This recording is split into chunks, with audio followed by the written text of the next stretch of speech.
Di ka ba maiilang pag tinawag kang Becky sa public? Kapag inaasar ka na ganito, ganyan, Becky Best, ganon, anong ginagawa mo?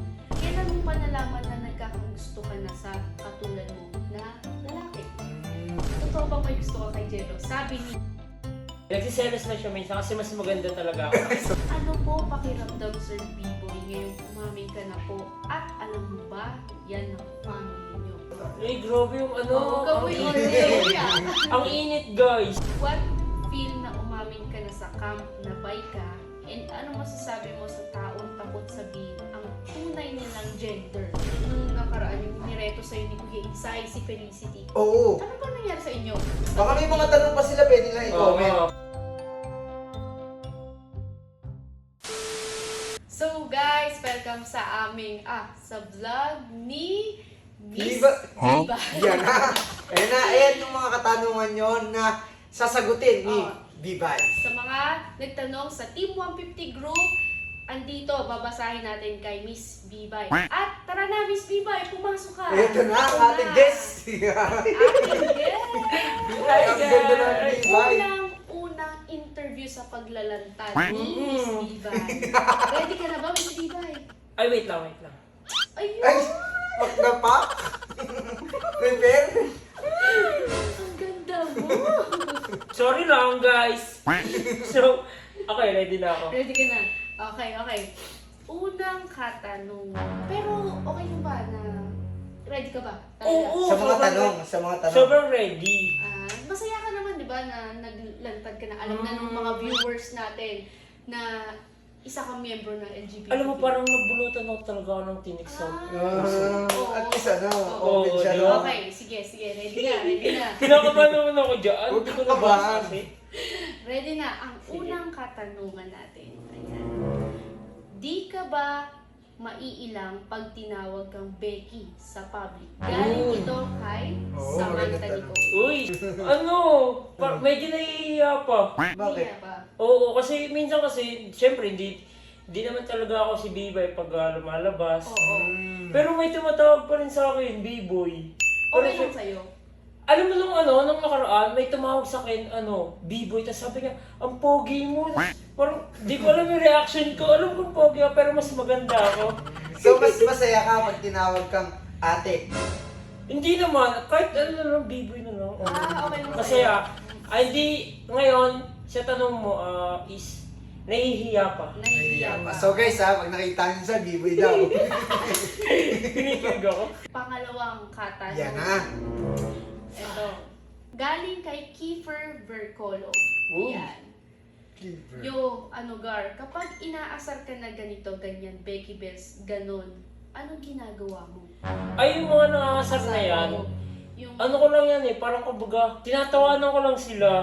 So Tinatawanan ko hindi ka lang na sila. talaga na-open. Hindi naman ako offend kasi syempre, inamin ko na, public, ang dami nanood nun eh. Oo. Ang dami nanood eh. Kumbaga, tanggap ko na, sige, makasar kayo sa akin, tatanggapin ko lang. Oo. Hingintihan ko lang sila. Okay din. okay. So, hindi ka napipikon? Hindi naman. Eh, Pero pag siguro pagka sobra na, yun.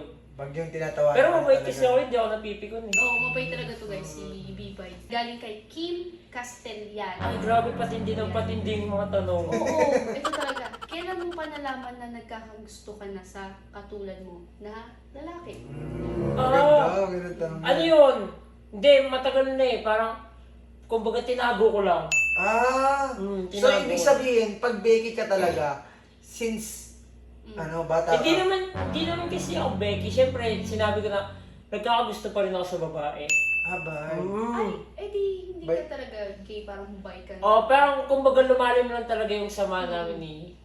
Huwag na natin pag-itin, baka may mag-selos. Uy, nagbiyak, bakit ka ba? Hindi mo. Sige na, next na. Okay. Hindi, pero i-clear ko lang, gusto ko lang ding malaman. So, pagiging Becky is hindi ba siya natitrain or something? Hindi ba siya natitrain? I mean, inborn ba siya? Parang ganun. Hindi, nade-develop siguro. Nadidevelop. Or siguro, nasa puso na. Okay. Feeling ko na-develop yung samahan nyo ni... Siguro. Hindi na. Siguro. Yung Oh, crush baka- niya. Sige, si crush na. Crush niya, si Jen. Ay, sorry. Yung crush niya. Okay. Pang-apat na katanungan. Okay. Ay, grabe, pinagpapawisan Ito. ako. Speaking of, ito. Totoo bang may gusto ka kay Jello? Sabi ni Garcia Trisha. Alam mo, Sinabi niya na. ano pangalan niya? Si Garcia Trisha. Alam mo, Trisha, kasi inamin ko naman na yan. Kumbaga, konti-konti ko lang tinatanggap na hanggang friends lang ako. Na hindi ka magugustuhan, parang ganun. Pero, Oo, pero Kasi may gusto siya. may gusto siya eh. Diba? Kaya, pero yung nagugustuhan niya naman, all goods naman kami. Nagsiselos na siya minsan kasi mas maganda talaga ako. Sabagay siya. Totoo naman eh. Sabagay. okay, ito. Magandang tanong to. Galing kay Julian Cabildo. Ay, kinakabahan na talaga ako. Ready ka na? Ready. Ano po pakiramdam, Sir B-Boy, ngayong umamin ka na po? At alam ba yan ng family nyo? Uy, personal yan, G. Kasi, oo nga naman, Oh, di ba? family ang una mo iisipin eh. Alam mo nung simula nung umamin ako, Mm. hindi pa ako nauwi sa amin. Hindi rin ako nakag-chat kila mama kasi syempre, nahihiya pa ako. Pero nung time naman kasi na parang napapansin ni mama, Mm. parang sinusuportahan niya lang din ako. Kaya love na love ko yun si mama. Pero alam mo, boy, yung pamilya natin, kahit hindi natin aminin, nararamdaman na yan mga bawat kilos mo. Hindi lang, gusto lang nilang ikaw mismo yung umamin. Feeling ko naman, Queen, sa'yo, alam naman na nila. Oo, hindi lang. Hindi lang, hinihintay ka lang nila ng Oo, ikaw magsabi. Oo, totoo yan, totoo yan. Eh, grabe yung Oo, ang gawin mo init. rin. Ang init, guys. Okay, ito, last na tanong. Uy, last na. Oo, last na tanong na. Galing kay Gigi Vernon Doman Espiritu. Uy. What feel na umamin ka na sa camp na bay ka? And ano masasabi mo sa taong takot sabihin ang tunay nilang gender? Uy, ang ganda ng tanong mo. Shoutout sa'yo ah. Ayun, yung, di ba nga nasabi ko kanina is, parang nabunutan talaga ako ng tinik sa kasi parang matagal ko na yung parang matagal ko na yung tinatago eh. Parang sumabog lang siya. Tapos, ayun, sobrang so parang feeling ko malaya na ako. Tsaka guys, sa mga nahihiyang magsabi, simulan nyo na ngayon, paunti-unti. Siguro, paunti-unti. Huwag yung bibiglain kasi pagka once na binigla nyo, di natin alam yung magiging reaction ng tao.